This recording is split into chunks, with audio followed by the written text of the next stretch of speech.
I welcome you all to day two of the 2021 edition of the Energy and Resources Institute's annual flagship event, the World Sustainable Development Summit, being held virtually under the broad theme, Redefining Our Common Future, Safe and Secure Environment for All. This edition of the WSDS marks 20 years of the platform, and it's a matter of great pride for all of us at TERI that all of you are able to join us for this important milestone edition. We will now begin the session on clean oceans and a blue economy, a pathway for sustainable ocean management. This plenary session aims to deliberate on the global response to marine plastic pollution and the potential solutions around addressing it. I would like to invite the chair of this session, Mr. Atul Bagai, who's the head of country office, United Nations Environment Programme in India. Thank you, and I welcome everyone for this very important session on oceans and blue economy, a matter that is of extreme importance to not only India but the whole world. India more so also because of the tremendous long coastline we have and the surrounded by oceans and seas.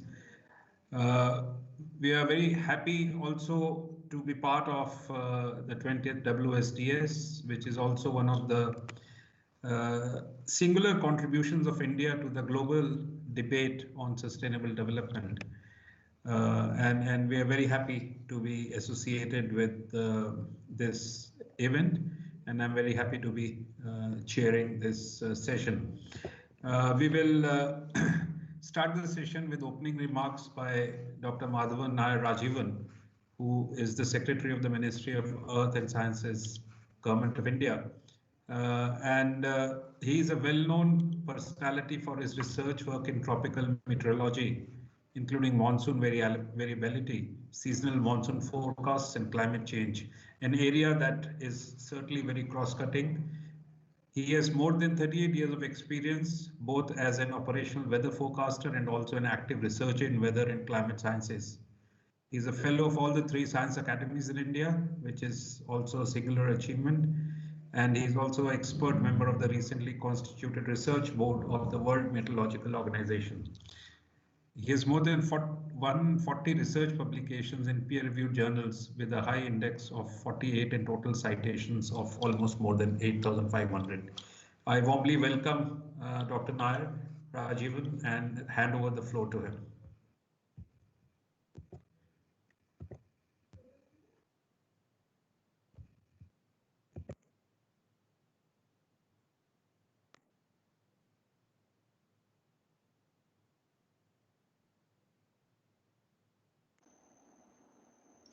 Yeah, good afternoon, all of you. Good morning.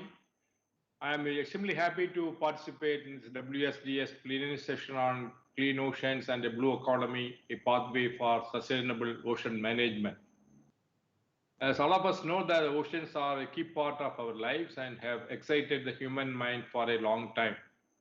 The oceans are a storehouse for living as well as non-living resources and have features at the seabed that have not been explored herewith. The oceans play an important role in the air we breathe, the water we drink, the daily weather and climate patterns. But we know very little about them. Our present knowledge of the ocean is mostly confined to the top shallow waters. With this vast maritime interest, the blue economy in India has a vital relationship with national economic growth. All countries should strive for efficient and sustainable utilization of ocean resources and to integrate the boost ocean-related capabilities, capacities and skills with a view to accelerate employment and gross value added while safeguarding the environment and harmony with the UN Sustainable Development Goals. India has developed a working definition of blue economy as blue economy refers to exploring and optimizing the potential of the oceans and seas, which are under India's legal jurisdiction for socio-economic development while preserving the health of the oceans. The blue economy links productions and consumption to capacity and envisages an integrated approach to economic development and also environmental sustainability. Key to progressing in blue economy is strengthening the scientific activities and capacity development. Ministry of Earth Sciences is involved in many scientific activities related to oceans, including ocean survey, ocean biodiversity, developing relevant technology for ocean exploration, etc. MOES is now launching the ambitious Deep Ocean Mission, an ambitious mission worth of $560 million US, which will be implemented in next 5 years. This mission consists of 6 major components. They include technology development, marine biodiversity, marine biology, ocean exploration, climate change services, and offshore technology development for energy and water. As all of us know that marine litter is also a growing concern impacting the health of our oceans. Human activities are responsible for marine pollution, especially on coastal water.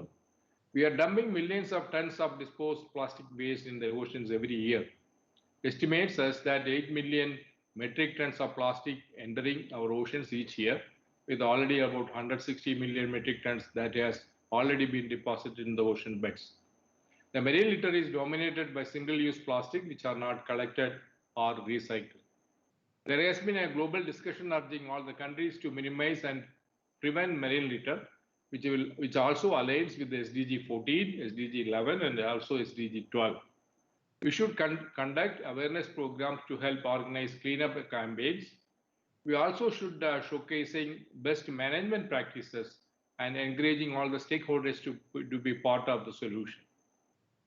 India has recently signed with the UN on Clean Oceans Initiative, and MOES has also launched many new programs on marine litter, monitoring and assessment under the mandate of implementing SDG 14, that is to conserve and sustainability use of the oceans.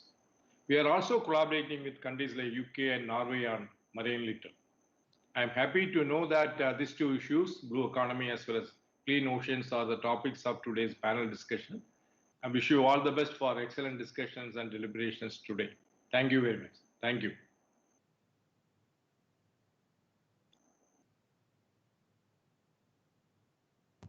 Thank you, Secretary Saab, for those opening remarks and for also highlighting very pertinent issues, especially regarding the need for advocacy and awareness, which is very, very critical, both at the supply end and the demand end. As we move on, we are very happy to welcome Mr. Vidar Helgesen, the former Minister of Climate and Environment of Norway. He is the Executive Director at the Nobel Foundation. In 2018 to 2020, he served as Norway's Special Representative for the Ocean. A Norwegian diplomat and politician for the Conservative Party, he served as Minister of Climate and Environment between 2015 and 18, and Minister for European Affairs and Chief of Staff to the Prime Minister between 2013 and 15. Prior to this, he served as Secretary General of the International Institute for Democracy and Electoral Assistance from 2005 to 2013. He was Deputy Foreign Minister 2001 to 2005. He graduated from the Faculty of Law, University of Oslo, with a Master of Laws. And also he's played a great contribution in bringing India and Norway together on the issue of blue economy and the oceans, and the partnership that has emerged as a result of his efforts is something that has started to bear fruits. I welcome Vidar and would hand over for his keynote address. Thank you very much for those kind words, and let me start by saying that I'm delighted to be back at the World Sustainable Development Summit, and I'm equally delighted to see how the ocean and the ocean challenges and the ocean opportunities are taking up a bigger space also in Indian policy and politics. We all know the ocean is big. If you put all the land mass of the world together, it would fit within the Pacific Ocean. That's how big the ocean is. And with that comes the fact that problems with the ocean and in the ocean are big problems for humanity. But equally, opportunities that exist in the ocean, on the ocean, with the ocean, are equally big opportunities. And that should lead us to think that the ocean should really play a major role in national and international policy making and politics. And that hasn't been the case, not sufficiently so compared to the importance that the ocean has for planetary functions. That's one of the reasons why the Norwegian Prime Minister and 13 other heads of state and government shaped the high-level panel for a sustainable ocean economy that I have had the privilege over the last 3 years until recently of spearheading and leading. And I will focus my remarks on 4 points that have occupied this group of leaders. The first point is obvious. The ocean has massive problems.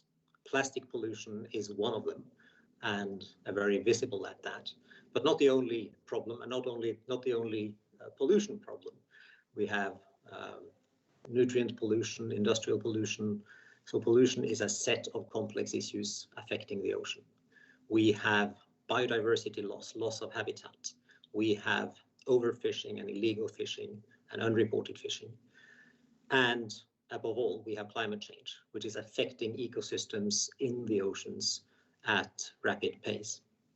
And in some areas of the world at extremely rapid pace. And here I'm speaking, not least as a Norwegian, about the changing ecosystems of the Arctic Ocean. So these problems are undermining planetary health, but they're also undermining economic opportunity, because so much of the opportunity of the ocean is related to the functioning ecosystems of the ocean. The second point I will make is that there are also solutions. We will need, for solving the problems of the oceans, to curtail some economic activities and even end some economic activities, but we can unleash a range of other economic activities. There are solutions and opportunities, and there are solutions that can at the same time boost ocean health and boost ocean wealth. We have found from the high-level panel, which employed around 250 global experts and scientists doing research, producing a total of 20 reports for the heads of state and government, that 12 million new jobs can be created by 2030. 15.5 trillion US dollars can be reaped in benefits from ocean investments. We can produce at least 6 times more sustainable seafood than we do today. That's a piece of information that came as a surprise to some of us, but doing the right thing, we can actually achieve that.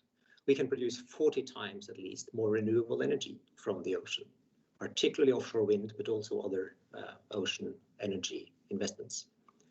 And because so many of these activities are good for the environment and good for emission reductions, we've found that a total of 1/5 of what we need to get to the 1.5 degree targets, up to 21% of what we need to get to the 1.5 degree target, can be achieved through ocean investment, reducing greenhouse gas emissions.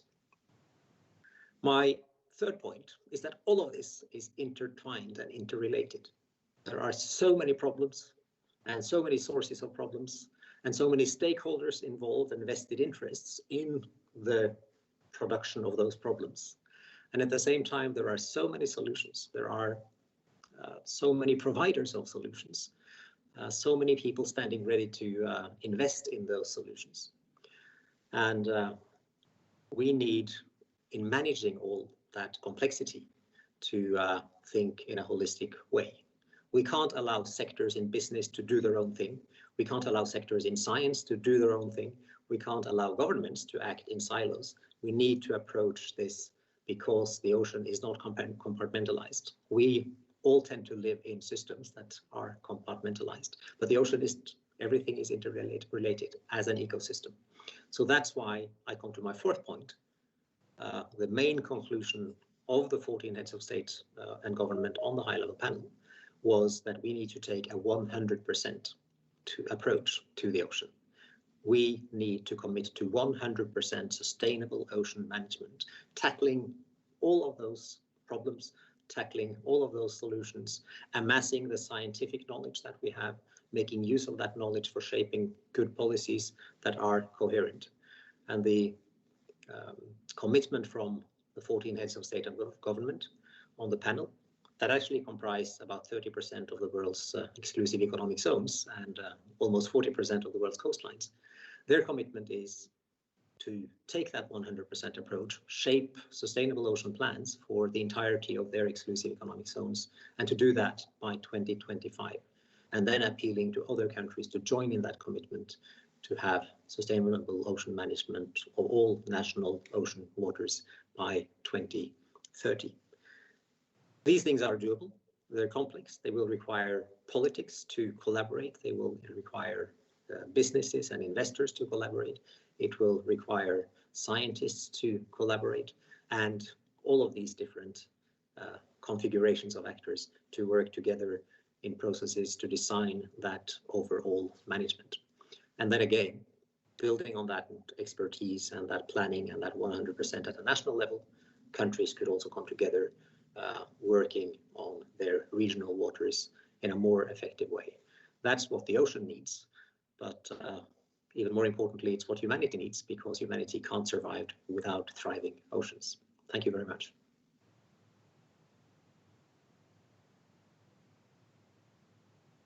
Thank you, Vidar, for that excellent keynote address. And I think rightly so, while the problems are immense for oceans, your emphasis on the availability of solutions being there is certainly a very critical element in terms of bringing the whole global community together to implement those solutions in a collective manner. And since oceans knows no national boundaries, it needs to be a transboundary, cross-country kind of a collaboration that is needed. And as I said while introducing you, your efforts to bring countries together in this regard, which is manifested through the Indo-Norwegian collaboration on blue oceans, is certainly a very shining example of how countries can come together.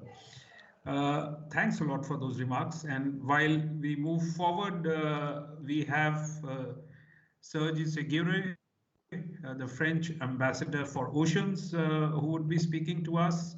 And for her special address, Mr. Serge Seguier is a French diplomat. He in 2015 was appointed as the first French ambassador for the oceans. This position has been transformed in 2021 in Ambassador Special Representative for Maritime Negotiations. He has had a wide experience in diplomacy and ocean subjects and leads French delegations in international meetings dealing with ocean matters. I would like to request him to give his special address. Thank you very much, and I hope that you hear me in good conditions. And I would like to wish you a good morning and a good afternoon from Paris. Can you hear me? Yes, we can hear you. Wonderful. Wonderful. First of all, I would like to tell you how happy and honored I feel to participate in this World Sustainable Development Summit. And I wish to thank particularly the think tank TERI for its invitation, because today's discussion on the oceans is very timely. As French ambassador in charge of the ocean in the Ministry of Foreign Affairs, my main mission is to focus on maritime negotiations in line with the missions of diplomats. My function is to coordinate maritime affairs within French administrations ahead of international negotiations on marine environment, protection of marine biodiversity, blue economy, and law of the sea. And as such, my work is to meet international partners to help forge a common ambition for the oceans, which should lead to a new governance of them. For France, this is vital because, as President Macron said, France is an archipelago country. France has a large presence in the Indo-Pacific region, the strongest ecosystem for marine science in Europe, and France has a jurisdiction on the second maritime domain worldwide, EEZ and continental shelf included. In this capacity, I had the pleasure to visit India in February last year and to meet Dr. Rajeevan, and I was very happy to see him again today. we had a rich discussion at that time on marine science, including deep sea exploration. And I also traveled to Kochi and Chennai, where I visited the world-class oceanographic institutions of India. Our discussion today is focused on how to protect the ocean from any pollution and how to exploit the opportunities of the blue economy in a sustainable way. As a first answer, I wish to stress that these challenges call for an integrated and global approach. By this, I mean that we have no other choice but to combine the scientific, economic, social, and legal dimensions of these challenges. This requires a whole-of-government approach, where all ministerial departments work in the same direction. This is a prerequisite for the blue economy. Let me give you one example: marine protected areas. These are one of the most efficient, promising tools to protect and use sustainably the ocean.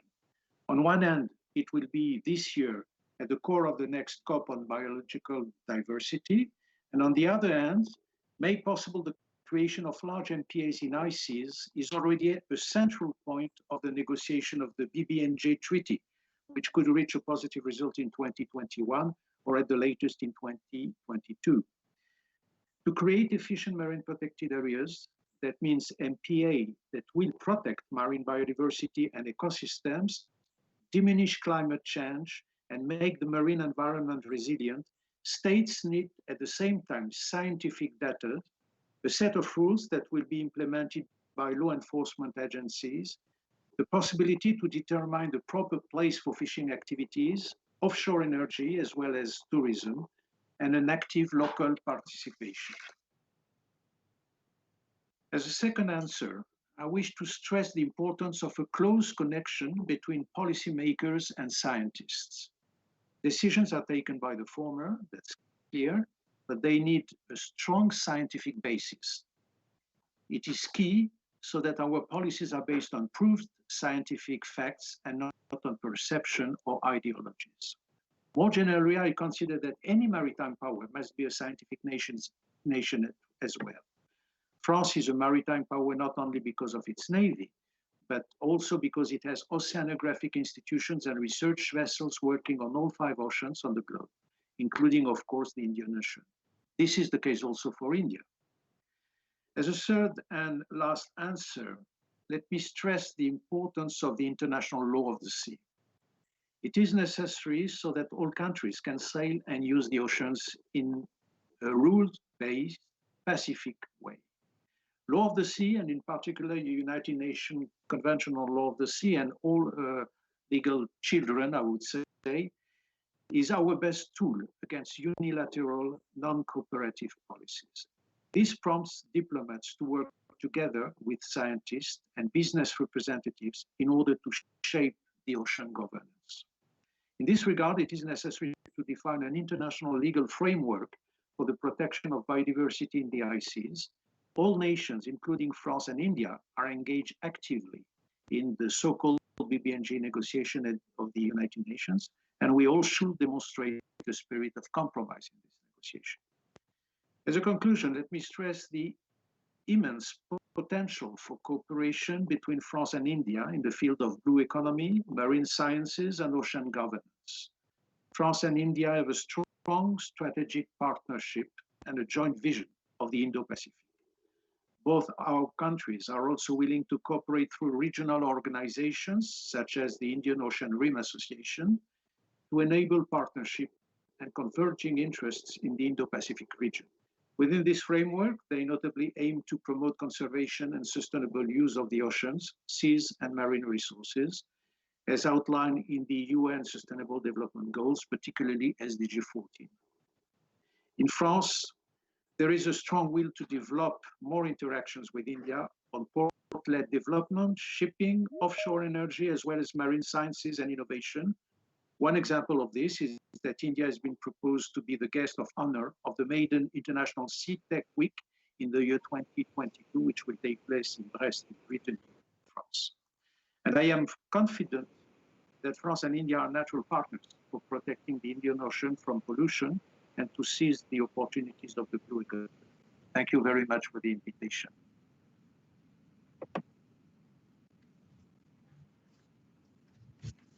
Thank you very much for that special address, and also for highlighting how closely France and India are working on this together. In fact, oceans in India also, when we were kids, we became so close to because of the famous oceanographer Jean Cousteau, who was a household name in India, and certainly that link still persists. Thanks a lot for the opening session, for some very good opening remarks, and for highlighting and setting the scene, I think, for the panel discussion. I would like to thank all the three speakers for the opening remarks, and would like to now welcome our five panelists. And I must say that we have a very distinguished panel. And I will certainly be introducing the panel when I pose a question to them. But I just wanted to also, taking forward from the opening remarks, highlight that this plenary session on clean oceans and a blue economy, a pathway for sustainable ocean management, is certainly of utmost importance, as came out during the three opening statements. And for a country like India, certainly it is necessary to tap the enormous potential of the ocean-based blue economy, which certainly will propel the nation into a much higher growth trajectory. And the development of blue economy can serve as a growth catalyst in realizing this vision to becoming a flourishing economy. As I said, India, with a coastline of 7,100 kilometers and vast oceans on all three sides, the Indian Ocean region becomes of strategic importance to India's economic growth, as most of the country's oil and gas is imported through the sea also.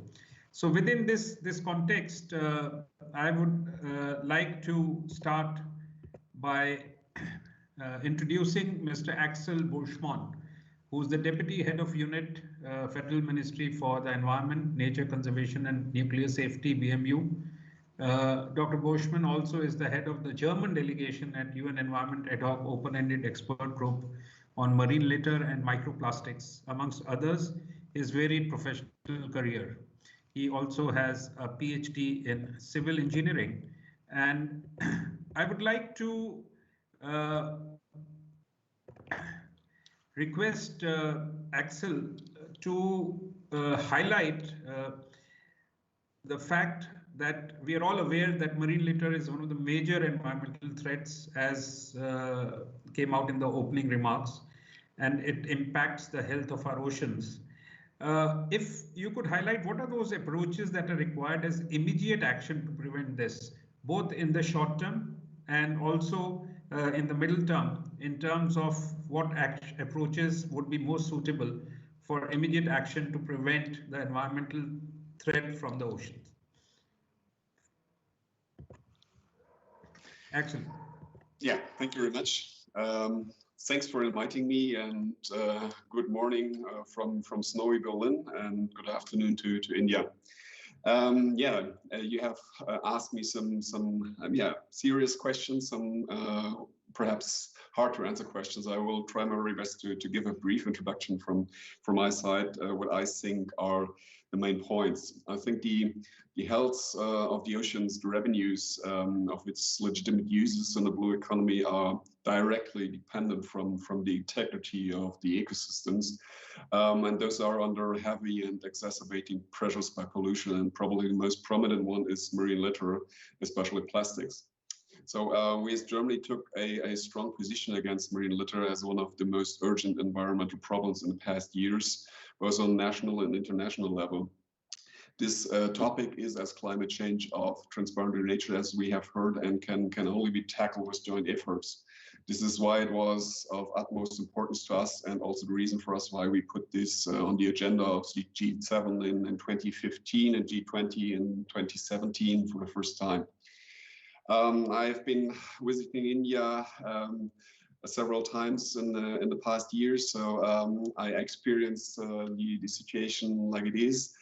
So India is also one of the largest emitters of marine litter by rivers and coastal areas, and at the same time, it's heavily affected by it.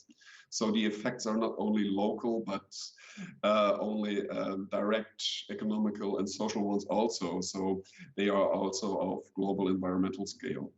We know from our own experience that inland measures at source before the waste is generated, targeting the whole value chain, are the appropriate approaches instead of focusing on downstream measures and applying end-of-pipe measures like cleanups first.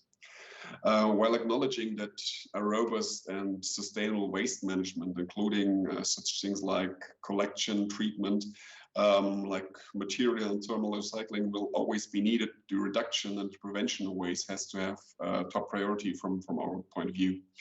Consumer awareness can only partly deliver to resolve this problem, so producers have to take responsibility as well. Extended producer responsibilities should not only be seen as financial contributions to waste management systems, where even the competition between companies and municipalities may arise, but also have a steering effect to improve product design to be more environmentally friendly. Let's not forget that in some cases, plastic is a substitute for other materials, allowing lower production and transport costs. So these economic benefits should not only be for the companies to profit from, but also used to alleviate the environmental damages.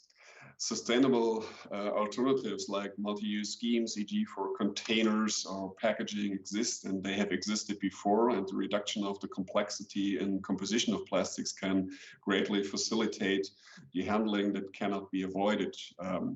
So a stringent and legal technical framework is, from our point of view, prerequisite to be realized. I'm very happy that we have been launching projects in India to address these approaches with our ministry and the colleagues from the Ministry of Housing and Urban Affairs and the Ministry of the Environment, Forestry and Climate Change, inter alia. So we very much welcome that we also signed 2 corresponding joint declarations of intent to found our cooperation on an even broader basis in the future.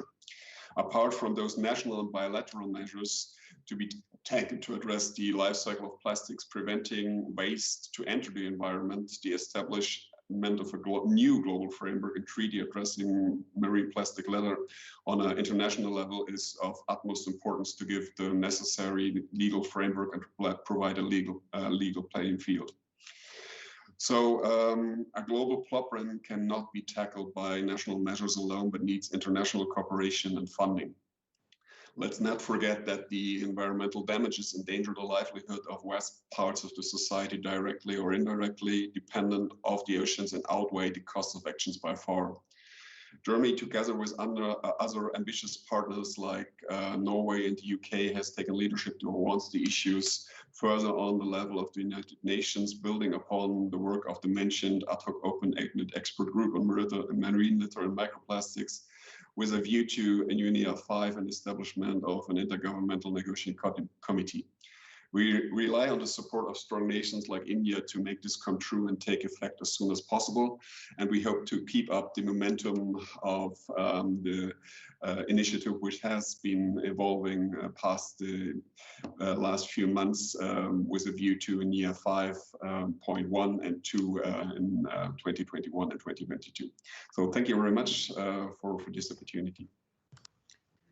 Thank you for those remarks and certainly for highlighting some of the key initiatives that Germany is also doing in India. We are working closely with GIZ also on certain issues in a few cities in the Gangetic Basin. And I think those kind of synergies are certainly very important. And I think at this stage, I would certainly like to highlight the environmental leadership that India has taken in this regard. The announcement by the Prime Minister to make India free from single-use plastic by 2022 was certainly a path-breaking announcement that was that inspired a lot of other countries also to similarly look at seeing how they could tackle single-use plastics, which is an integral part of the whole ocean-based management systems.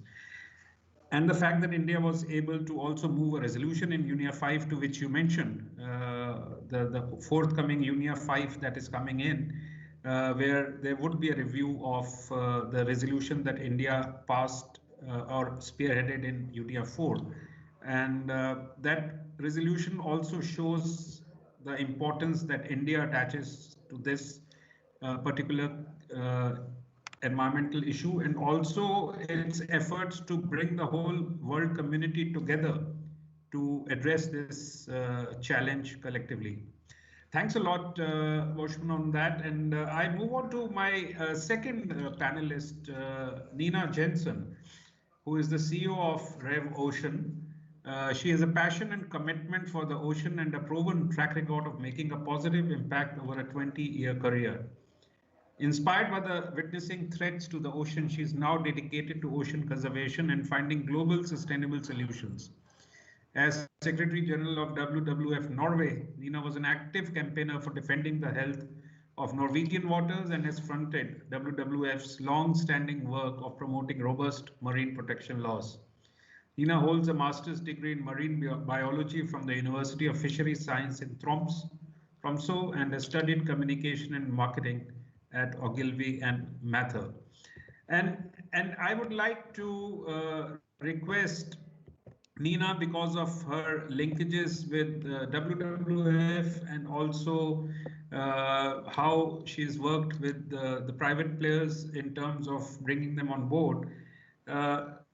My question to you, Nina, is the new sectors have enhanced involvement of private players.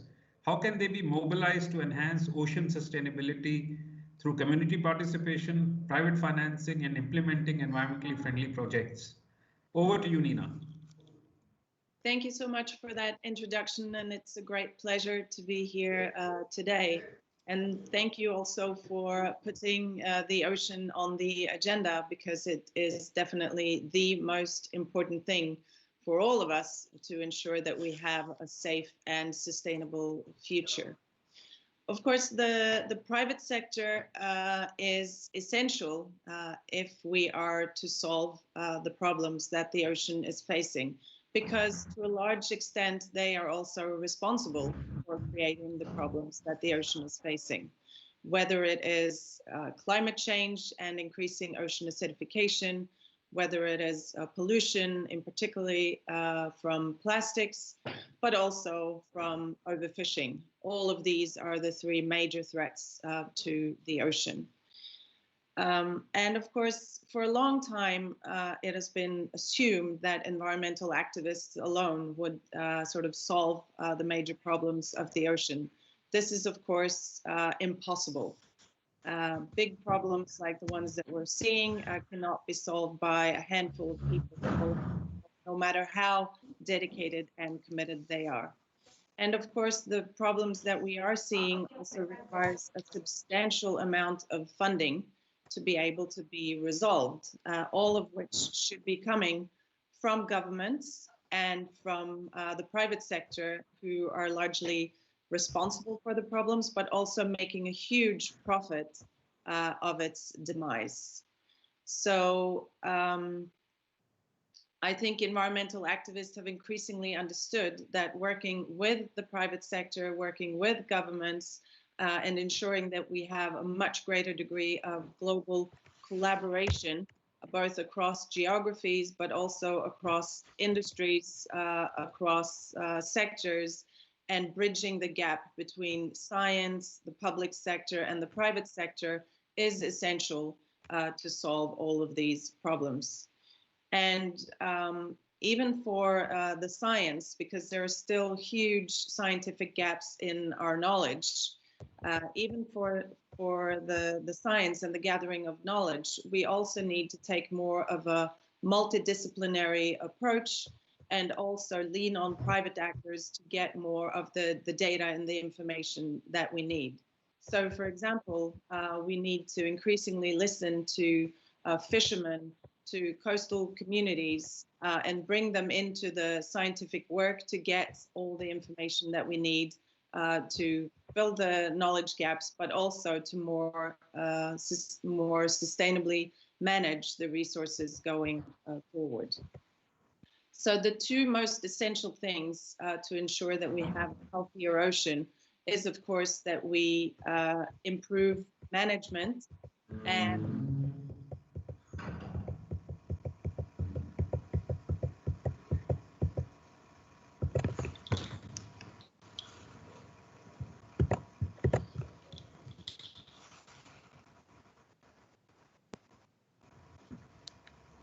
I think Joey, can you hear? Listen to her? No, we can't. I think, Nina, we just lost you for a couple of minutes. yes, can you hear me now? For some reason, Yeah, my internet connection. I'm sorry. Yes, please carry on. So essential to improving management and also the protection of the ocean is, of course, the increased gathering of data and knowledge, but also the improved sharing of data.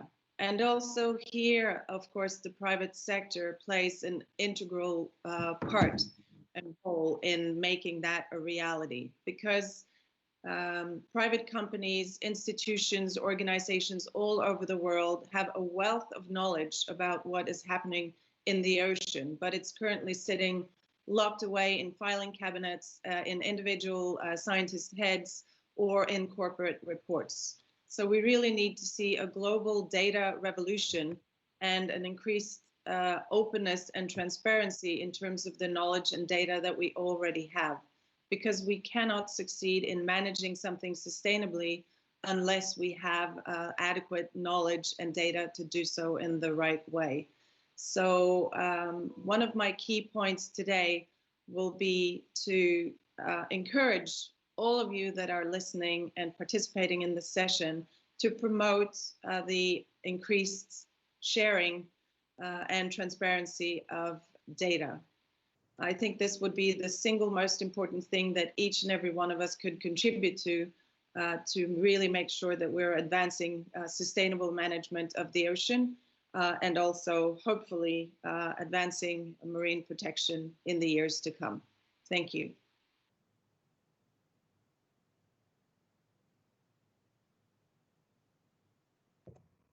Thank you, Nina, for highlighting the various aspects of sustainable management of oceans, which is so very critical. And thanks for highlighting how we could bring in the private sector also on board in this regard, and especially some of your points regarding the financing were so very helpful. Thanks a lot. After Nina, our third very eminent panelist today is Mr. Oliver Wenden, who is also the Vice President of Foundation Prince Albert Ile de Monaco. Mr. Wenden had previously served as Executive Director for 5 years, launched in 2006 by the Prince of Monaco in order to act against environmental dangers threatening our planet and making populations vulnerable. The Foundation focuses its efforts on 3 principal domains of action: climate change and renewable energies, biodiversity and water resources, and funds initiatives in the field of research and studies, technological innovation and socially aware practices. He has also served as charge de mission for the Minister of Foreign Affairs and Cooperation of Monaco between 2013 and 14. He graduated from Sciences Po Bordeaux with honors and has a Master 2 degree in International Projects Management from Sorbonne, Nouvelle University of Paris. With the kind of background of heading a foundation and the kind of work he's been doing, I would like to ask him specifically in relation to India and get some feedback and experience in terms of what is the possible way India can enhance its scientific and research capabilities to be a strong global player on developing blue economy. Over to you, Olivier. Thank you very much, Atul, and Your Excellencies, dear friends. It's such an honor for me to represent today the Prince Albert II of Monaco Foundation and participate, at least at distance, in the WSDS 2021, celebrating the 20th anniversary. I'm very pleased also to share this panel session with many familiar faces, so it's a great pleasure to be here today. and discuss with you this fundamental point and challenge. Before really answering in details your specific question, I would like to say and add that the coronavirus pandemic, with this pandemic, we have seen our ocean tremendously change in a very short period of time. Waters appear to be clearer and less polluted. Species are also reappearing in areas of the world that were once deserted. Ecosystems are also regaining some of their health. And however, this little progress is likely to be quickly forgotten if after the crisis we go back to business as usual. If we go back to a selfish development paradigm, which has damaged the marine environment so badly over the years. Yet we know exactly what a global ocean is, and it has been mentioned in the panel. Let me briefly summarize this. Combat pollution, develop sustainable fishing and aquaculture, protect our biodiversity, expand marine protected areas, which should cover 30% of the ocean surface, improve the status of the high seas, promote sustainable tourism, and also preserve the climate, in which a healthy ocean plays a key mitigation role. This has been central in the IPCC special report that was produced at Monaco's request in 2019. So today, it seems that we are all wondering how we can reinvent our economy and society. And everyone is calling for what we call the green shift. And we also know that the ocean is at the heart of the world we have to rebuild. This is exactly the purpose of the Prince of Monaco Foundation. This is also the purpose of the relationship we have established with Terry in India and with some other local partners. We are working more and more on this nexus on human health and planet health. And ocean is definitely at the center of this equilibrium. So the key figure here, and my advice also in the relationship with India, is avoid going back to business as usual. And to do so, I would like to highlight positive figures, because for us at the foundation, encouraging sustainable behaviors needs to be leveraged by an economic potential. And here are the figures. They're quite recent. So what is the economic potential of the oceans? We can have a figure there. And a few months ago, the Boston Consulting Group assessed that the potential of the blue economy represents 270 billion euros. So we're not talking about a small market there. How profitable are marine protected areas, which were depicted before by the keynote speakers as a key tool of improvement? Well, economic studies place it between 10% and 25% of profitability, taking into account all the benefits of the marine protected areas on the additional ecosystems goods and services obtained. So on the global scale, if we manage to develop 30% of the sea being marine protected area seas, we could generate hundreds of billions of dollars in profits and also create and generate hundreds of thousands of jobs, which are totally jeopardized today with the worldwide crisis. So my recommendation again, and what I would like to stress today is like, it's time to pit the blue and green economy against the old days economic principles that have led to such a current structural crisis. So this is to achieve this transition, and large states like India could be at the forefront of this battle. We believe at the foundation that we can rely on at least two principles. First of all, we need to base our efforts and ambition as much as possible on appeased, transparent, specific, objective, and global prognosis of an economic and scientific nature-based scheme. We also need to seek an action at all levels, and this is precisely what the foundation is doing at the moment. All level means international, national, regional, local, and individual. It's bridging the gap between international legal framework, national action, the private sector investments and innovations, as well as very local and individual movements. This can be done also with a strong public and private sectors ventures and collaboration. This is what the foundation is trying to support and to help. I'll give you just 3 examples to sustain this idea. A Med Fund, Mediterranean Fund launched in the Med to support the development of marine protected areas, to speed them, the creation, and to make sure they are sustainable in time. We launched also an initiative called Beyond Plastic in the Med, federating all the actors involved on this topic, not to do cleanup, but to focus on the very source of the issue. So how can you remove nanoparticles from cosmetics and textile? How can you reduce packaging? How can you prevent these plastic pollutions to go into the lake, the rivers, and ultimately the sea?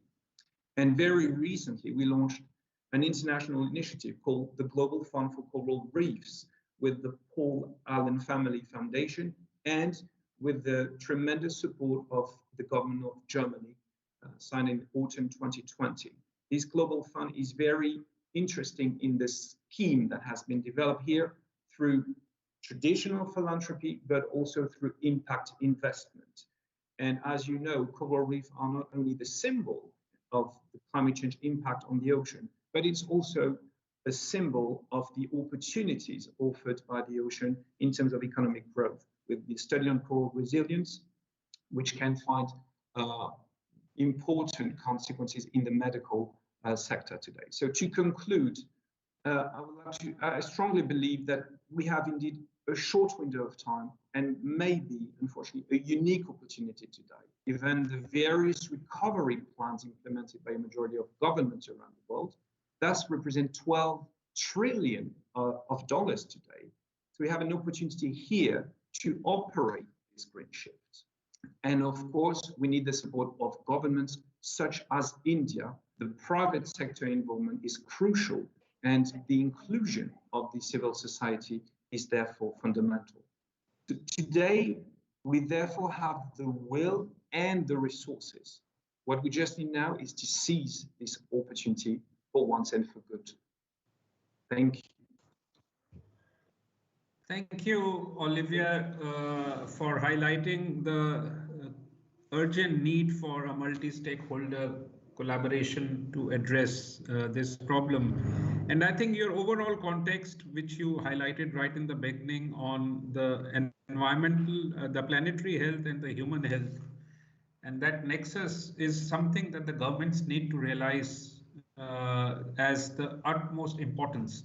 And I would like to highlight here that India is one of those very few countries at a global level that has understood this nexus and has recently set up a steering committee on environment and health, led by the Ministry of Health and the Ministry of Environment, as the secretaries being the co-chairs. And I think this fundamental institutional arrangement that has been made is key to understanding these problems and the environmental nexus with health in a holistic manner. And I think thanks for pointing that out. And for ocean management, I think that's a very critical element that needs to be understood by globally by everyone. So thanks a lot. I move to my next panelist, Mr. Andreas Hansen, who's the head of International Marine Environment, Department of Environment, Food and Rural Affairs, DEFRA. Mr. Andreas has previously worked on a range of environmental policy issues, both domestically and internationally, from environment negotiations in the G7 and G20 to improving air quality in English cities. Andreas holds a BSc in International Relations and Affairs from the London School of Economics and Political Science and an MSc in Nature, Society and Environmental Policy from the University of Oxford. With that kind of an amazing policy planning experience, I would like to ask Andreas about multilateral cooperation, which is required to develop new emerging sectors like the ocean management, as these transcend territorial waters and are being planned in high seas. What are the possible international mechanisms that can enhance cooperation to reduce environmental degradation and enhance economic growth for all countries? And I would request Andreas to focus his response in a few minutes on this aspect. Over to you, Andreas. Thank you very much, Mr. Bagai, and thank you also to Dr. Rajeevan for his opening remarks. As others, I'm absolutely delighted to be here with such a distinguished panel of experts and hearing everyone's reflections.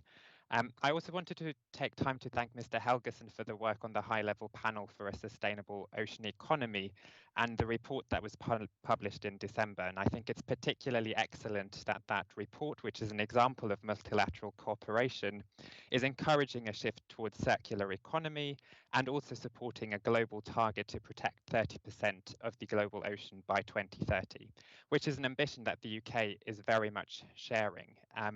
And we are sharing that ambition because we know, as many others have said, that our ocean is in crisis.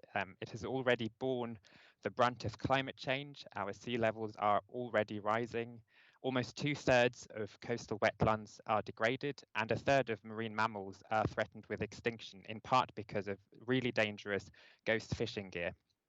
And we also know that if our oceans continue to become warmer, if they become more acidic, more polluted, then we risk pushing them past a point of no return. And as others have said, that would jeopardize the air we breathe, the food we eat, the climate, the weather systems we rely on, and threatening millions of species, but also the lives and livelihoods of billions of people right across the world. And I think your question here points to the fact that this is a global solution. It's a really big problem, and therefore we really need really big solutions and global solutions, and that is where the multilateralism comes in. And I want to focus on two specific points here. First, with regard to plastic, as others have mentioned, the UK is very much of the view that it is now time to start negotiations on a new global agreement to coordinate action on marine litter and microplastics, which builds upon and actually goes further than the work that we're currently doing. So we'd encourage everyone to join us in those efforts to get those negotiations going.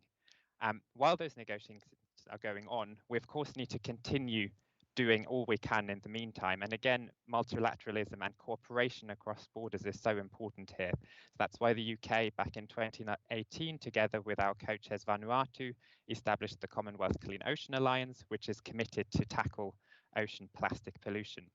And we're also really increasing our efforts on the issue of ghost fishing gear through the Global Ghost Gear Initiative, another really great example of countries coming together to tackle a problem that crosses borders.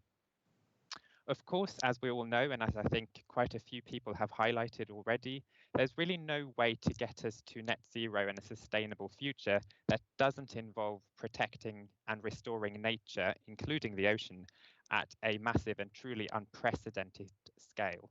And that brings me to the second part of global solutions and multilateral cooperation, which is the protection of marine areas. And here the UK is leading the Global Ocean Alliance, which is an alliance of 39 countries, which is supporting a target to protect at least 30% of the global ocean in marine protected areas by 2030. And the ambition of the alliance is that target, known as the 30 by 30 target, is adopted at one of the key multilateral events this year, COP15 of the Convention on Biological Diversity, and becomes a critical part of the new global biodiversity framework.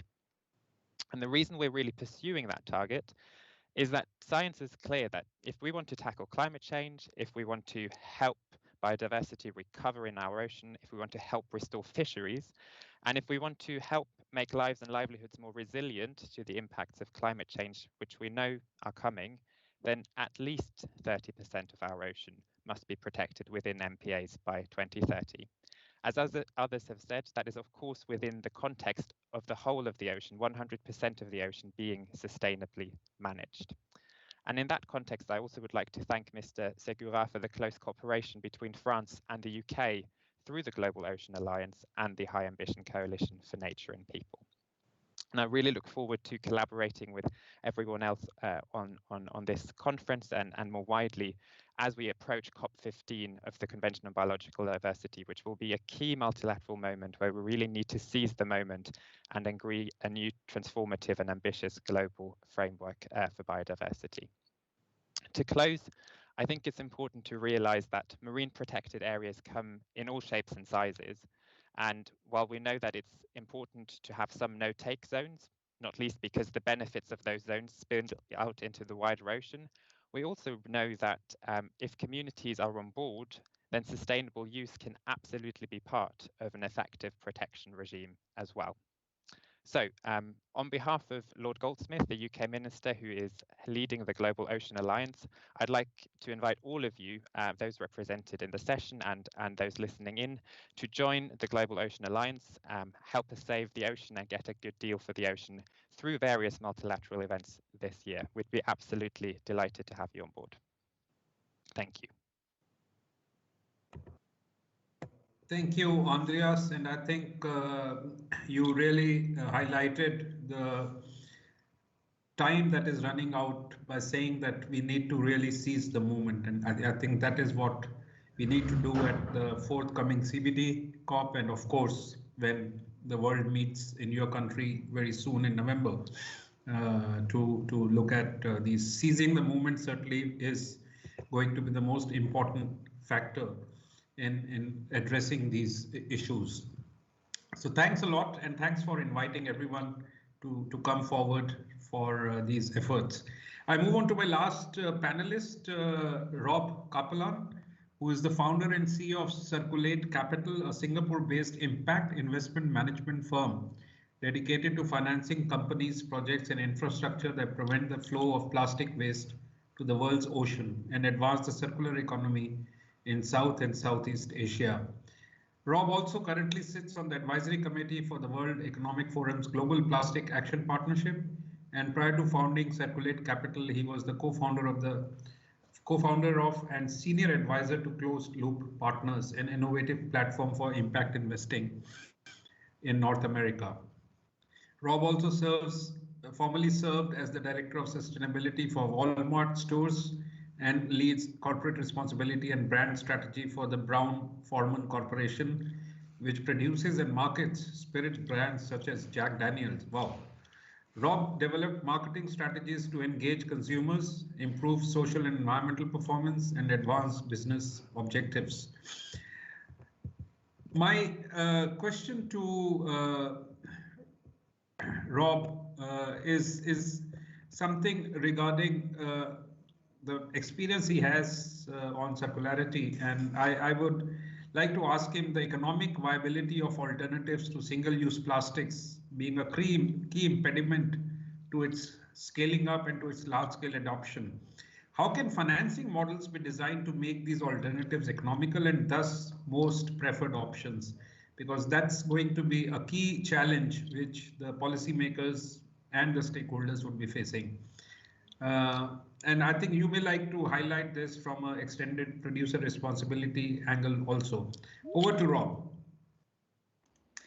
Thank you, sir, and thank you to this amazing panel for all the interesting and helpful comments today. It's a pleasure to be here to discuss how together we can harness the power of the circular economy as a potential solution to improve the health of our oceans and our environment. I'm bringing a perspective of the investor as we are looking to deploy $100 million in solutions to plastic pollution across South and Southeast Asia.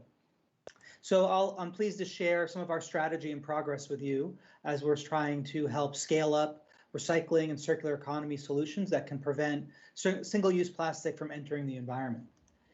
You've already heard a lot today in this panel about why waste is an international crisis, and we know that there's about a garbage truck full of plastic being dumped into the ocean every minute. But we also know that if we invest in waste and recycling in the circular economy in just a handful of countries in South and Southeast Asia, we can cut that flow of plastic pollution nearly in half. That's really where our strategy and investments are targeted. As investors, we believe that deploying capital to finance a transformation from a linear to a circular economy can create tremendous value for India. The economic value has been estimated to be nearly $2 billion in the US. The social value, we could create millions of new jobs, and the environmental value. If we were able to prevent all plastic pollution from entering into the environment and in the ocean in India, that could eliminate 50 million tons of carbon dioxide from entering the environment by 2030. That's the same as taking 1.5 million cars off the road every year. In India is uniquely positioned to leverage plastic circularity to build back better as we come out of this global pandemic. First of all, there's regulatory frameworks like the Swachh Bharat mission and the extended producer responsibility schemes that have set the stage for transformation and investment opportunities. We've been fortunate to be able to deploy capital as a result of that work, and I'll share more about that. They're into dynamic entrepreneurial ecosystems. There's a highly skilled workforce, talented engineers who are constantly on the hunt for better and more efficient solutions to some of the largest problems faced by their communities. There's also strong local and international demand for alternatives and innovation. And India has a tremendous opportunity because with all of these enabling conditions in place, we can skip incremental change of outdated linear systems that we live with in the US and Europe, right? Where we are focused on driving diversion from landfill and incineration in systems that have been built 50 years ago. In India, we can drive straight to scaling circular value chains. And I believe that India can be a powerful blueprint for other markets as well. We've identified 4 key challenges holding back these options in India. First is that 40% of the total plastic waste remains uncollected. And so we need to collect more of it. The recycling rate for PET waste, plastic bottles, is some of the highest in the world. However, it's often downcycled for textile applications and fiber that can't be recycled again. And then most flexible plastics are not collected at all, things like pouches and sachets. And finally, the 4th point is that the entire value chain suffers from a lack of transparency and traceability that increases risk for investors. So we are focused on investing in these solutions to those challenges. And I'll just share a couple of quick examples, as we've invested almost $40 million in 6 homegrown Indian companies that are driving transformation across this value chain. First, we invested in Nepra, one of the country's largest dry waste collection companies. We're helping them scale from 3 cities to 6 cities and hopefully get to another 20 over the next 5 years. We're also working with companies like Dalmia, Lucro, Rikron, and Sri Chakra, who are plastic processors. They're creating more value in building markets for this plastic waste so that it doesn't end up in the environment and instead ends up in value chains and creates jobs along the way. And finally, we're focused on digitization. So investing in a company like Recycle, which is providing transparent and digital supply chains to be able to have end-to-end transparency through collection, sorting, processing, and manufacturing. All told, we think that this opportunity for environmental impact is significant. Just these companies that we've invested in will likely be able to divert over 5 million tons of plastic waste from entering the environment and eliminate 7 million tons of greenhouse gas over the next 10 years. And we see thousands of new jobs created as well. But of course, it's going to take a suite of solutions. We've seen deep research into this space that we will only get to the solutions we want, a full reduction of plastic leakage into the ocean over the next 20 years by using existing technologies across the system. So we need both upstream and downstream investments and innovation. We will not be able to get there with one or the other. The answer is a both and. And that's why we need to see true impact in public policy, corporate commitment, behavior change, and financing. And so it's been a pleasure being able to share some of these thoughts with you all. And I look forward to aligning more closely with these initiatives and discuss further. Thank you for your time. Thank you, Rob. And in a way, you've also summarized by bringing the 3 or 4 key areas of work: the public policy, the private sector involvement, the financing, and the behavior change, which certainly are the 4 very key ingredients of working on this issue.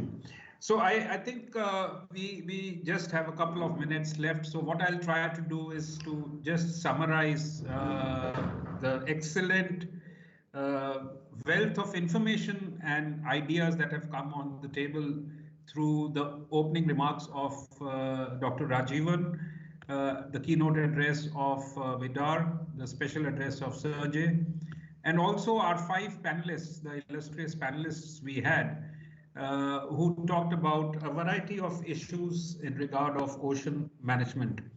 And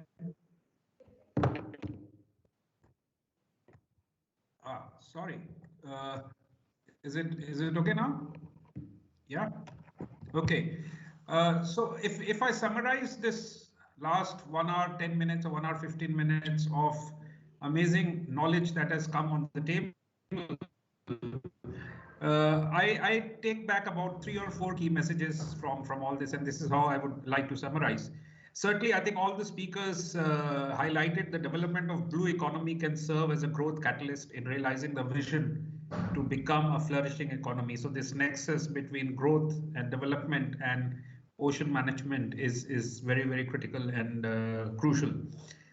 Another message which I got from all the speakers was that the rapid urbanization has contributed to the problem of growing waste generation and its disposal.